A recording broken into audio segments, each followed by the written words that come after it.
یہ حکمت ملکوتی، یہ علم لاہوتی، حرم کے درد کا درما نہیں تو کچھ بھی نہیں،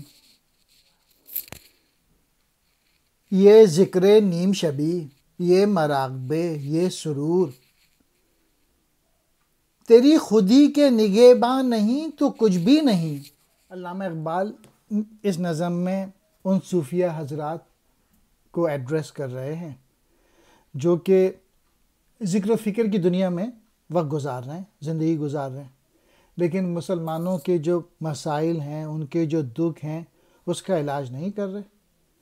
تو علامہ اقبال کہہ رہے ہیں ان صوفی حضرات سے کہ تیری ٹھیک ہے فرشتوں تک کہ جہاں تک رسائی ہے، اور تیرے پاس ایسا علم ہے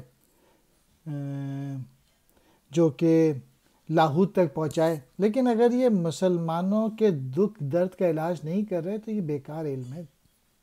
دوسرے شعر میں بھی وہی کہہ رہے ہیں، یہ سب بیکار چیزیں ہیں۔ علامہ اقبال کہہ رہے ہیں کہ اگر تیری خود ہی کے نگہباں نہیں ہیں، کہ تو اگر اپنی صلاحیتوں کو ڈیولپ نہیں کر رہا، اپنے پوٹینشل کو نہیں بڑھا رہا، اگر ایگزیکیوشن میں نہیں لگا، اگر عمل میں نہیں لگا، بے شک تو آدھی رات کو اٹھ کر اللہ کا ذکر کرے اور مراقبے میں رہے، اور تیرے لیے یہ بہت مستی اور کیفیت کی حالت ہوگی، لیکن میرے لیے یہ سب بیکار ہے، کیونکہ تو مسلمانوں کے درد کا علاج نہیں کر رہا، ان کی پرابلم سالو نہیں کر رہا۔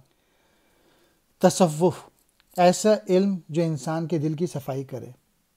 حکمت ملکوتی، وہ فلسفہ جس کا تعلق فرشتوں سے ہو۔ علم لاہوتی، ایسا علم جو معرفت سے متعلق ہو۔ حرم، یہاں مراد اسلام۔ درما، علاج۔ ذکر نیم شبی، آدھی رات کے وقت اٹھ کر ذکر الہی کرنا، اللہ کے حضور گڑ گڑانا۔ مراقبے، مراقبہ کی جمع، اللہ تعالیٰ کے دھیان میں لگ جانا۔ سرور، کھوئے رہنے کی حالت۔ نگہباں، حفاظت کرنے والی۔